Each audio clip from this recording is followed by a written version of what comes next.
You're back on another one. This time we got top 10 sacrifices in anime by VinnyTube. So yeah, let's just like the video, comment, subscribe, and get into it. I'm not even playing around today. We starting strong. Victories come with a price. That's no different in the world of anime. For every major victory or reason to celebrate, behind it is usually a painful decision that a character has had to make. When you think about it, it's the sacrifice and the journey. Was that really a sacrifice? I'm gonna be honest with you. Or they're just using B-roll footage. Today we're looking at what was he some of the most sacrificing himself emotional for? sacrifices in anime. She's gonna have to fight eventually.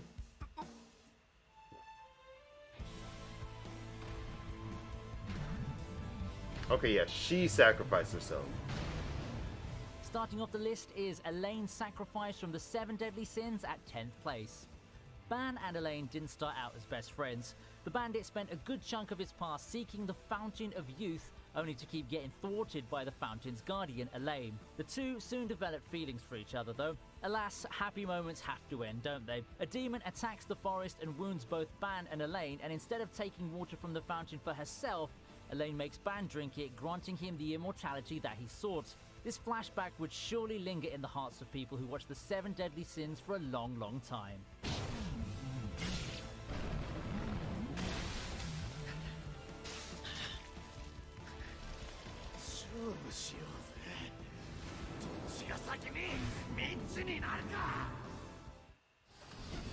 That is crazy. Vaughn is such a cool character for that reason. Like, he just don't care. Jonathan Joestar's death from JoJo's Bizarre Adventure is at number 9 on the list. Having believed that he'd put an end to his nemesis Dio, Jonathan Joestar spends his last moments in Phantom Blood a happy and married man. That happiness doesn't last long though, as he gets attacked once more by a still-alive Dio during his honeymoon. Using the last of his strength, he traps Dio and allows his family to escape. As he succumbs to his wounds, Jonathan goes out with a smile, having saved his family and forgiving his worst enemy. Jonathan's legacy carries on for the series, but even if the series were to end at this point, he'd already be remembered as an honorable man who paid the ultimate price for the rest of the Joestar family. I like how at this point they're not even on JoJo's anymore. They're technically still with the bloodline because Dio had his body, but it's just like,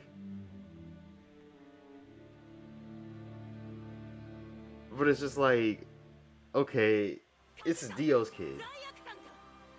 But yeah, it was Jonathan's body, or yeah, Jonathan.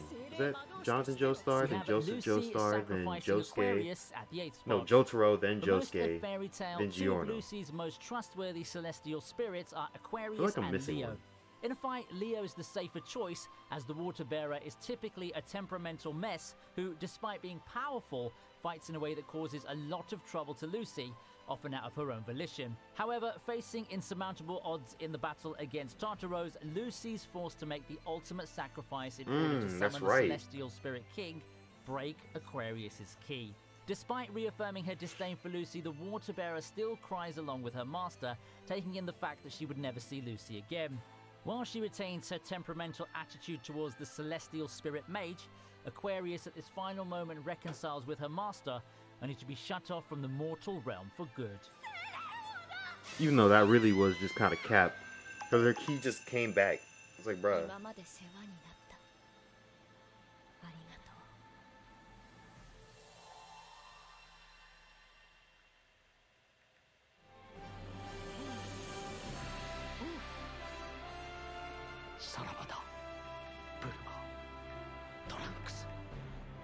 My sister just texted me about she was listening to a Lil Tecca song, and I was like, ugh.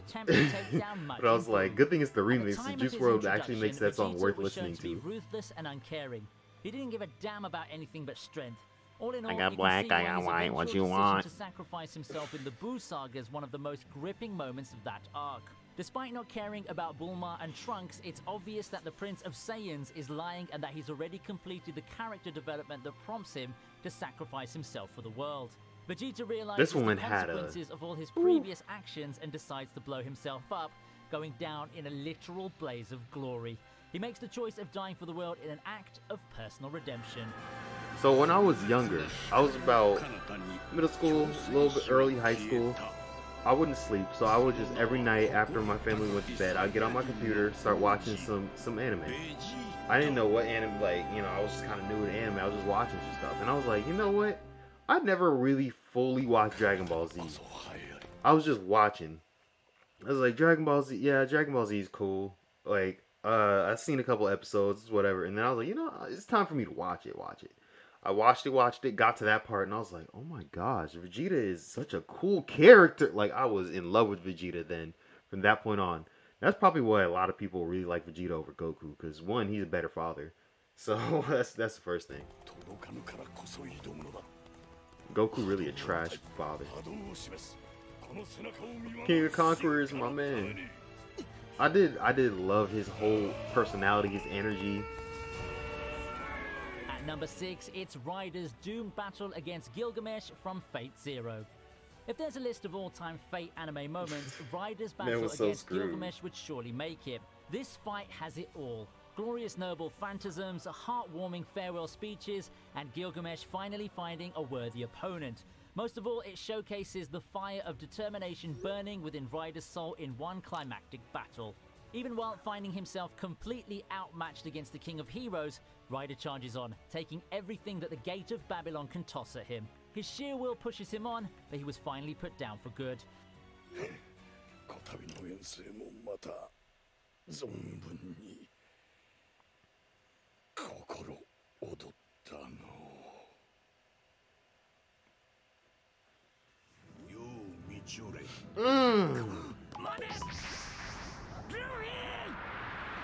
My soul. Every time I see Ace, Ace, we have Ace sacrificing his life for Luffy. Being a storyline revolving around saving Luffy's brother, part of the climax of the Marineford arc ends with a cloud of despair. I mean, but this was completely Ace's fault. If y'all just kept running, bruh, y'all would have been good. Y'all would have been good. But no, y'all ass wanted to turn around and be like, what'd you say about Pop? Like, no, bro. You guys had to step on him. Over our heroes. Look at him. He's not outrunning gets you. The upper hand on Ace and moves to finish off Luffy. It's then that Ace steps in and takes the blow for his brother, one that would ultimately kill him. Instead of possibly living on full of regret, Ace makes the decision to die in an act of protecting Luffy. He doesn't die in a lost battle against someone out of his own league, but on his own terms. It could feel unfair, especially to One Piece fans, but Ace's death has a legacy in it that it finally convinces Luffy that he has to keep getting stronger. I wish we had more Ace. Ace was such a cool character. He literally showed up for like a couple of episodes in Alabasta, and then next time we see him, he's being captured by Blackbeard. And then the next time we see him, he gets killed. Like, come on, dog. Come on, I wanted more Ace in the story.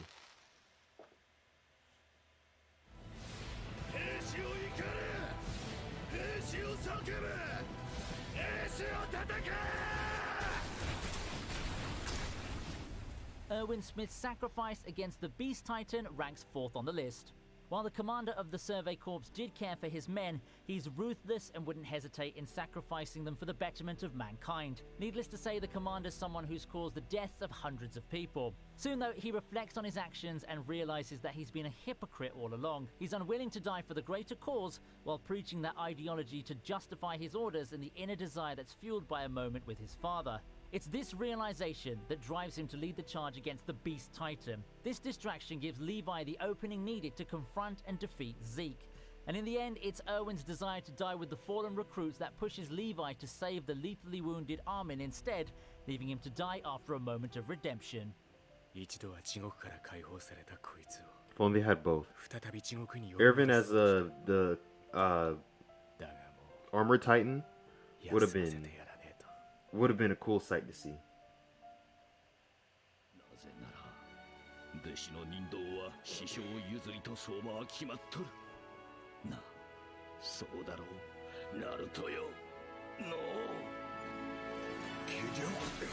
At number 3, we have Jiraiya giving up his life in the battle against Pain. During his infiltration mission, Jiraiya finds himself in the battle against Conan. It turns out that he has his work cut out. Not only does he have to contend with Conan, he has to fight for his life against Pain, or what's supposed to be Pain. It's then that he finds out that pain is actually an entity composed of multiple bodies armed with unique powers. Despite his valiant efforts, Jiraiya finds himself overwhelmed by the pains. There's hope at the end of the Master Ninja's life. He dies not with sadness or regrets, but with a smile, knowing that he's done his part. He's got the will of In his D. last moments, he entrusts the world to the pupil who he knows would soon carve his spot in history as the savior of the world.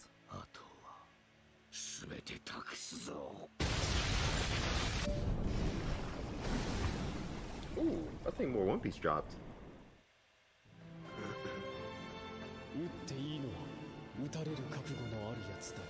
Oh my gosh, this is the biggest sacrifice. Geass takes the second spot on the list.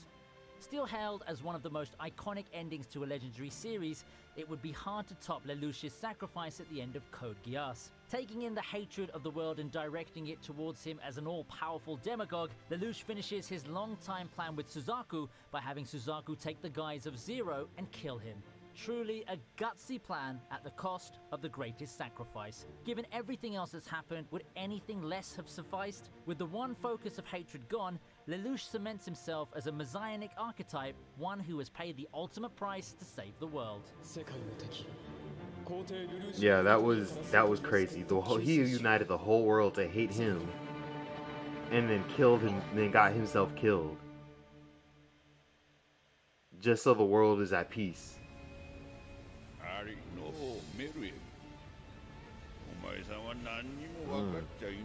The unfeathered, or whatever he said, the unlimited malice of human nature, or something like that. It was something close to that. Humanity's infinite potential for evolution. The number one sacrifice He said in some anime belongs to for destruction or Isaac something. Netero. One of the most defining and my personal favorite battle in Chimera Ant arc is the one between Chimera and King Meruem and Isaac Netero, chairman of the Yeah, Hunter because this one lasted only like It's a an battle episode or of two. two very powerful characters at peak performance. Every other Despite battle his lasted withered at least state of 7. vulnerability after being overpowered, Netero manages to strike fear in Meruem's heart, claiming the latter knows nothing about humanity's endless potential for evolution and malice. Netero Yeah, that was pierces it. his own heart with a finger and detonates the bomb in a last attempt to put an end to Meruem's reign of terror. For Netero, that death is a satisfying one. His long search for a worthy opponent has finally ended, and he was able to pass away in peace.